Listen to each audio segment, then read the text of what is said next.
Women's टी20 world cup जो कि England में खेला जाएगा इस बार और उसका पहला मुकाबला जो होगा इंग्लैंड और श्रीलंका की विमेंस टीमों के बीच में एजबेस्टन बर्मिंघम के उस मैदान पर 12 जून को रात को भारत के समय के हिसाब से 11 बजे से, लेकिन वहां की लोकल टाइम के हिसाब से शाम को 6:30 बजे से। तो वेदर फोरकास्ट जो इस टाइमिंग पर आया है वहां की लोकल टाइम के हिसाब से अगर हम बात करें शाम को 6:30 बजे से, तो एक तो मैदान के ऊपर बादल काले घने बने रहेंगे। बारिश की कोई खास संभावना यहाँ पर बताई तो नहीं गई है, लेकिन यहाँ पर जो एजबेस्टन बर्मिंघम के मैदान पर जो पिचेस देखी जाती हैं वो काफी हद तक बैटिंग फ्रेंडली होती है। लेकिन जो जैसा मैंने आपको बताया कि वेदर फोरकास्ट में दिखाया गया है कि आसमान के ऊपर बादल रहेंगे, तो टॉस के बाद उसका अपडेट लेना बहुत जरूरी होगा कि वो क्या बादल बने हुए हैं उस टाइम पर मैदान पर या नहीं, क्योंकि उसी को देखते हुए जो भी टीमें यहाँ पर टॉस जीतेंगी अपना पहले बैटिंग या बैटिंग सेकंड करने का फैसला करेंगी। और अगर आप यहाँ पर बात करें केवल पिच की, तो पिच के रिगार्डिंग अगर आप जाकर के पिछले 6 मुकाबलों का स्कोर कार्ड अगर आप देखें, तो उन स्कोर कार्ड्स में जो टीमें जीतने वाली रही हैं, 4 बार पहले बैटिंग करने वाली टीमें यहाँ पर जीती हैं, 2 बार बैटिंग सेकंड करने वाली टीमें जीती हैं। और उन 6 मैचेस में स्पिन को 32 तो पेस को 38 विकेटें मिली हैं, जिसमें इनिंग के हिसाब से देखें तो स्पिनर्स ने सेकंड इनिंग के अंदर डोमिनेट किया है, जबकि पेसर्स दोनों ही इनिंग्स के अंदर अपना से लेकर के आते हैं। विकेटें उनको दोनों ही इनिंग्स के अंदर मिलती है, जिसमें सबसे बड़ा रीजन जो यहाँ पर आप एक लाइन देख पा रहे होंगे कि ये जो पिच है मैच के आगे बढ़ने के साथ साथ थोड़ी सी स्लो होती चली जाती है, उसका जो सबसे बड़ा रीजन बनता है कि यहाँ पर जो पिचेस मिलती हैं जनरली तो बैटिंग करने के लिए बहुत अच्छी होती हैं, क्योंकि अच्छी ग्रास की लेयरिंग इसके ऊपर पाई जाती है। लेकिन वो जो ग्रास की लेयरिंग होती है, चूंकि वो डेड ग्रास होता है, पूरी तरह से ब्राउनिश ग्रास होता है, उसकी वजह से तेज गेंदबाजों को कुछ खास हेल्प यहां पर मिलती नहीं। लेकिन वहां पर बाद में मैच के आगे बढ़ने के साथ साथ चूंकि पिच भी थोड़ी सी स्लो होती है, तो वहां पर तेज गेंदबाजों की गेंदें बल्ले पर फंस करके आती है, स्पिनर्स को थोड़ा सा ग्रिप मिलती है। लेकिन उसमें एक और बात जो ध्यान देने वाली है वो ये कि ये पहला मैच होगा इस टूर्नामेंट का, तो पिच काफी हद तक फ्रेश होगी, तो उसका कुछ खास असर उस हिसाब से नहीं पड़ेगा कि कुछ ज्यादा ही पिच वहां पर सेकंड इनिंग में स्लो हो जाए या ज्यादा ही स्पिनर्स को टर्न मिलना शुरू हो जाए। लेकिन ये जो इस लाइन का आप एक फैक्टर देख पा रहे होंगे, असर इसका जरूर रहेगा। और स्कोरिंग कार्ड अगर आप देखें यहाँ पर पिछले 6 मैचेस के, तो 148 के जवाब में 137 रन बना, 174 के जवाब में 152 रन बना, यहाँ पर 164 के जवाब में 76 के स्कोर पर टीम ऑल आउट हो गई, जबकि यहाँ पर 158 के जवाब में 159 बना, 166 के जवाब में 167 बना और 150 के जवाब में यहाँ पर 114 बना। तो कह सकते हैं कि अगर किसी भी टीम के पास अच्छी बैटिंग एबिलिटी है, तो विमेंस क्रिकेट में अगर आप 160 170 का स्कोर बनता देखें, तो मेंस क्रिकेट के अंदर अगर आप इक्विवेलेंस करेंगे तो 200 220 के आसपास का स्कोर आप उससे यहां पर इक्वेट कर सकते हैं। उस तरीके की बढ़िया बैटिंग पिच यहां पर मिलती है। लेकिन जो आपको मैंने ग्रास के लेयरिंग को लेकर के कुछ चीजें बताई, उसकी वजह से जो पिच थोड़ी हिसाब से स्लो हो जाती है सेकंड इनिंग में, उसका असर पड़ता है कि ज्यादातर टीमें बैटिंग पहले करना प्रेफर करेंगी। लेकिन उसमें एक और जो चीज आपको मैंने बताई, वेदर का जो फैक्टर है कि आसमान पर बादल बने रहेंगे, और अगर वैसा होता है तब तो निश्चित तौर पर कोई भी टीम पहले बैटिंग करना पसंद ना करे शायद, लेकिन ओवरऑल यहां पर टीमें बैटिंग पहले ही करना पसंद करती हैं। लेकिन टॉस के बाद ये जानना कि एक्चुअल पर क्या मैदान के ऊपर बादल हैं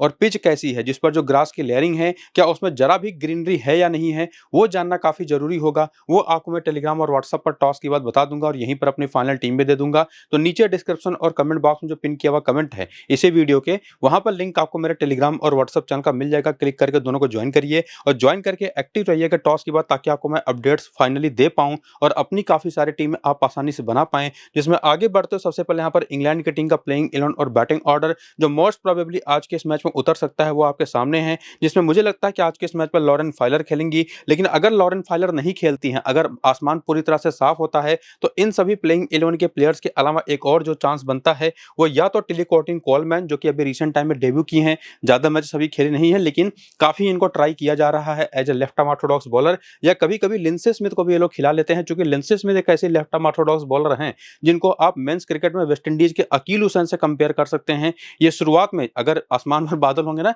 तो आकर के पहला तीसरा ओवर करेंगी, यानी कि पावर प्ले में ही बॉलिंग करेंगी और सीम बॉलिंग करेंगी, और उसकी वजह से स्विंग भी अच्छा खासा निकाल लेती हैं। तो तेज गेंदबाजों के फ्रेंडली विकेट्स पर भी ये विकेट निकालना जानती हैं। तो इन दोनों में से भी कोई ना कोई एक खेल सकता है लॉरेन फाइलर की जगह पर। बाकी सोफिया डंकली और इजी वांग भी इनकी बेंच पर प्लेयर हैं, और करियर के आंकड़े अगर आप देखना चाहें हर एक इंग्लिश प्लेयर के, तो वो भी आपके सामने है, जहां पर आपको हर एक इंग्लैंड की प्लेयर्स का आपको टी20 करियर का पूरा डेटा दिखाई पड़ेगा कि कितने मैचेस खेले, कितने रन बनाए, क्या बैटिंग एवरेज रहा, और वो बैटिंग एवरेज पूरे करियर के दौरान पहली इनिंग में कैसा चला, सेकंड इनिंग में कैसा चला, और इवन अगर कोई बॉलर है तो उसने कितने मैचेस खेल करके कितने विकेट चटकाई, और उसमें उसको पहली इनिंग के अंदर हर एक मैच में ऑन एन एवरेज पूरे करियर के दौरान जब भी पहली इनिंग में बॉलिंग करी है, तो पहली इनिंग में कितनी गेंदें ऑन एन एवरेज अभी तक लगी है, एक विकेट चटकाने में सेकंड इनिंग में कितनी लगी, उसका भी डेटा आपके सामने है। इसको आप जरूर देखिए, इससे काफी आइडिया आपको मिलता है एक तरह से। जब आप मल्टीपल टीमें बनाते हैं, लेकिन चूंकि बहुत बड़ा डिफरेंस पहली इनिंग सेकंड इनिंग का आपको उतना मिलेगा नहीं हर एक प्लेयर का,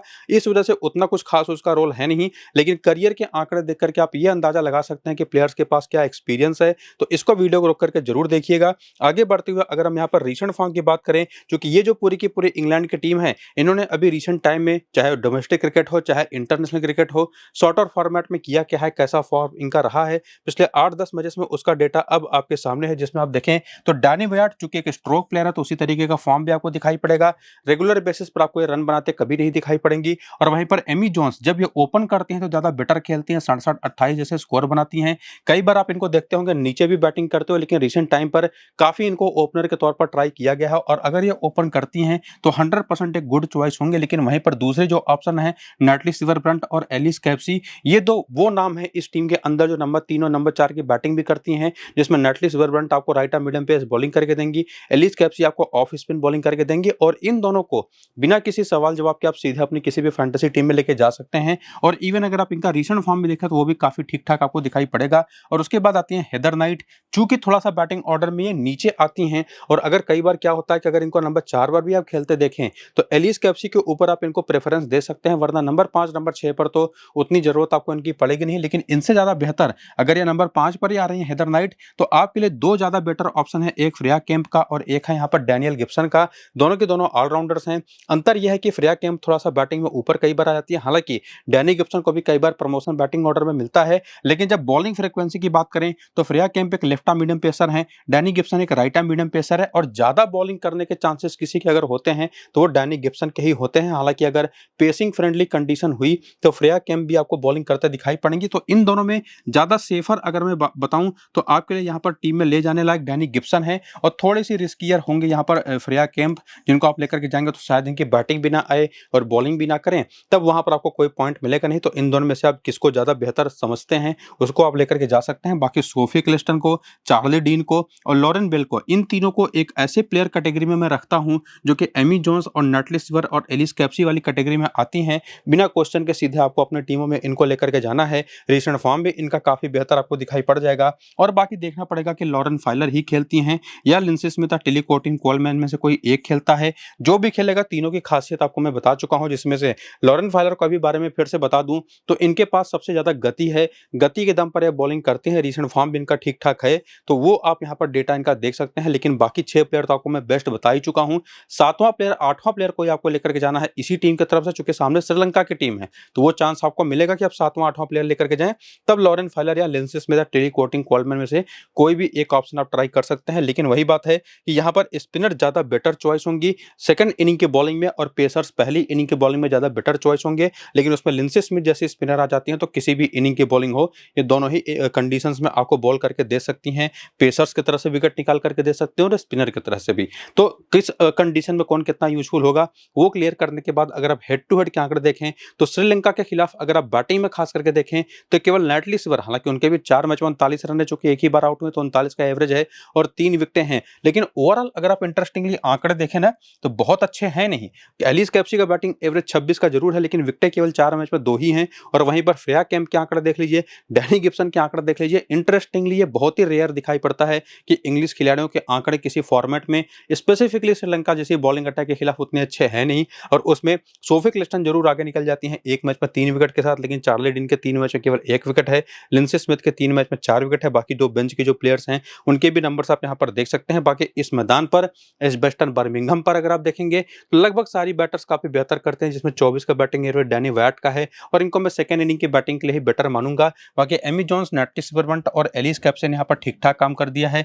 हेदर नाइट ने भी अच्छा खेला यहाँ पर, फ्रेया केम्प ने यहाँ पर बॉलिंग अच्छी करी है इस मैदान पर, जबकि डैनी गिब्सन के आंकड़े यहाँ पर भी कुछ खास अच्छे हैं नहीं एज ए बॉलर खास करके। लेकिन सोफी क्लिस्टन, चार्ली डीन और लॉरेन बेल 3 ऐसी ऑप्शन हैं जो इस मैदान पर पूरी तरह से डोमिनेट करती रही हैं। और बेंच पर भी लिंडसे स्मिथ और टिली कोटिन, कोलमैन इस मैदान पर बेहतर काम कर चुकी हैं। तो वो जो ऑप्शंस आपको मैंने पीछे बताए थे उनके भी नंबर्स आप यहाँ पर देख सकते हैं। और जब आते हैं प्लेयर बैटल की तरफ कि जो इंग्लिश बैटर्स हैं वो कैसा खेलती हैं जब सामने की बॉलिंग श्रीलंका जैसी हो, तो उसमें अगर आप बात करें डैनी वैट की, तो देखिए स्पिन के खिलाफ तो हर एक इंग्लिश बैटर को दिक्कत होती है, चाहे वो लेग स्पिन हो, चाहे लेफ्ट आर्म ऑर्थोडॉक्स बॉलिंग हो और चाहे वो ऑफ स्पिन हो। और उन तीनों ही तरीके की बॉलिंग पर इन सभी बैटर्स के क्या आंकड़े रहे हैं। और यहाँ पर अगर आंकड़े मैंने किसी टाइप ऑफ बॉलिंग के खिलाफ लिखे हैं तो मान करके चलिए कि वो खराब है, डेटा तो आपके सामने है, हैं और उसको पढ़ के सुनाने की जरूरत है नहीं, लेकिन ये कम से कम क्लियर है कि डैनी वैट को ऑफ स्पिन और लेफ्ट आर्म ऑर्थोडॉक्स तरीके की बॉलिंग दोनों दिक्कतें देती हैं। पेस बल्कि बेहतर खेल जाती हैं। बाकी एमी जोन्स को भी लेफ्ट आर्म ऑर्थोडॉक्स बॉलिंग के साथ साथ ऑफ स्पिन तो परेशान करती है, लेग स्पिन भी इनके खिलाफ काफी यूजफुल होती है। जबकि एलिस कैप्सी और यहाँ पर ये तो एमी जोन्स थी, एलिस कैप्सी की बात करें तो ये भी लेफ्ट आर्म ऑर्थोडॉक्स और लेग स्पिन पर फंसती हैं। और इंडिविजुअली जो श्रीलंका की लेफ्ट आर्म ऑर्थोडॉक्स बॉलर है सुगंधिका कुमार, वो भी इनको एक बार आउट कर चुके हैं 8 गेंद पर 11 रन करके। बाकी हेदर नाइट जो कंपैरेटिवली स्पिन अच्छा खेलती हैं, इनकी कमजोरी लेग स्पिन है, जो कि कविसा दिलहारी भी एक leg spin type of bowler है, हालांकि वो ऑफ स्पिन भी करते हैं, लेग स्पिन भी करते हैं, वो इनको एक बार सस्ते में आउट भी कर चुके हैं। तो इस तरह से स्पिनर की जो भूमिका है इंग्लिश बैटर्स के खिलाफ वो तो काफी क्लियर हो जाती है, खास करके इस बात को ध्यान में रखते हुए कि स्पिनर्स में चमारिया टपट्टू है। यहाँ पर ये पूरा प्लेइंग इलेवन आपके सामने है। अगर श्रीलंका की बात करें तो चमारिया टपट्टू तो ऑफ स्पिन करती हैं, Kavisha Dilhari off spin leg spin दोनों कर देती हैं, सुगंधिका कुमारी आपको लेफ्ट आर्म ऑर्थोडॉक्स बॉलिंग करते दिखाई पड़ेंगी। बाकी चेतना विमुक्ति है, काव्या काविंदी है, उतनी स्ट्रॉन्ग इनकी पेस अटैक नहीं है, वेल नोन, लेकिन काम अच्छा है, दोनों कर सकती हैं। बाकी इनके विकेट कीपर बैटर है नीलाक्षिका सिल्वा, इनकी ऑलराउंडर हैं। और बाकी बैटिंग ऑर्डर तो आप देख ही पा रहे होंगे। बाकी बेंच पर भी इनके पास जो ऑप्शन है, जिसमें मलकी मदारा भी हैं, निमासा मिपागे भी हैं, अगर स्पिन फ्रेंडली विकेट दिखाई पड़ती है तो एक स्पिनर ये बढ़ा सकते हैं। और बाकी दो और ऑप्शन हैं जिनके करियर के आंकड़े भी जैसे आपने इंग्लिश प्लेयर्स के देखे थे, देखना चाहें तो श्रीलंकन प्लेयर्स की भी वीडियो को रोक करके देख लीजिएगा।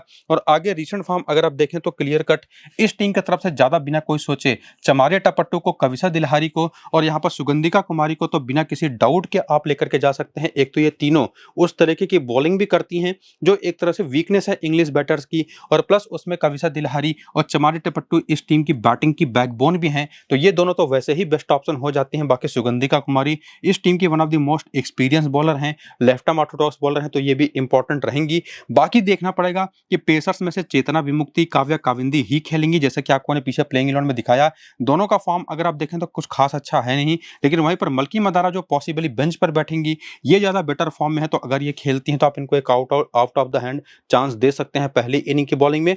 बाकी कोई खास ऑप्शन इनके पास एज ए पेसर या स्पिनर है नहीं, लेकिन उसी में हर्षिता समर विक्रमा जो रिसेंट टाइम में बहुत कमाल के फॉर्म में रही हैं एज ए बैटर, इन्होंने ना सिर्फ इंडियन बॉलिंग को पीटा है, ऑस्ट्रेलियन बॉलिंग को भी पीटा है और अच्छे खासे रन जैसे कि आप देख पा रहे होंगे इन्होंने बनाए हैं। तो चौथी बेस्ट ऑप्शन इस टीम की तरफ से अगर कोई है उन बाकी 3 प्लेयर की तरफ से तो हर्षिता समर विक्रमा है, इनको आप ट्राई कर सकते हैं। और फिर भी अगर आप कोई और भी अफलातून आइडिया ही आपके दिमाग में है कुछ करने का, तो जैसे मैंने आपको काव्या काविंदी, चेतना विमुक्ति और मलकी मदारा में से किसी भी एक को आप लेकर के जा सकते हैं। चौथे प्लेयर के ही तौर पर मैं यहाँ से 4 ही प्लेयर सजेस्ट करूंगा जब अगर इनकी पहली इनिंग की बॉलिंग हो, तो सिर्फ आपको उतना करना है, ज्यादा ही आपको सोचने की जरूरत इस टीम की तरफ से है नहीं। बाकी हेड टू हेड के आंकड़े में भी देखेंगे तो कुछ खास हेल्प आपको मिलेगी नहीं, और इवन इसमें तो चमारिया टपट्टू के भी आंकड़े इंग्लैंड के खिलाफ देखें तो बहुत ही खराब हैं। कविसा दिलहारी के लेकिन 4 मैच में 5 विकेट है, सुगंधिका कुमारी के तो 4 मैच में 1 ही विकेट है। और बाकी जो चौथा ऑप्शन आप खोज रहे होंगे वो खोज आपकी यहाँ से पूरी होगी नहीं। लेकिन आगे बढ़ते हुए वेन्यू का डेटा देखें तो इस मैदान पर भी सुगंधिका कुमारी के 3 मैच में कोई विकेट नहीं है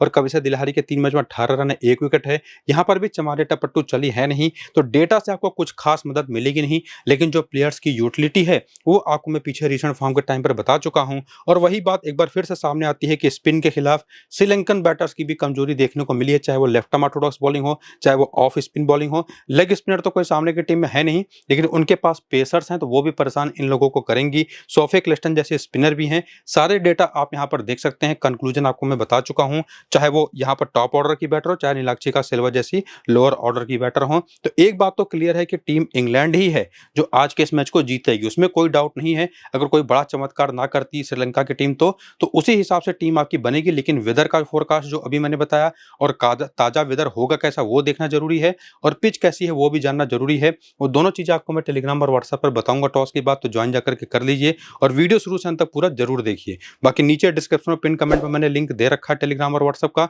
लिंक को क्लिक करके टेलीग्राम को जरूर ज्वाइन करिएगा। ये वीडियो फिलहाल यहाँ पर होता है कंप्लीट। चलते हैं, नमस्कार।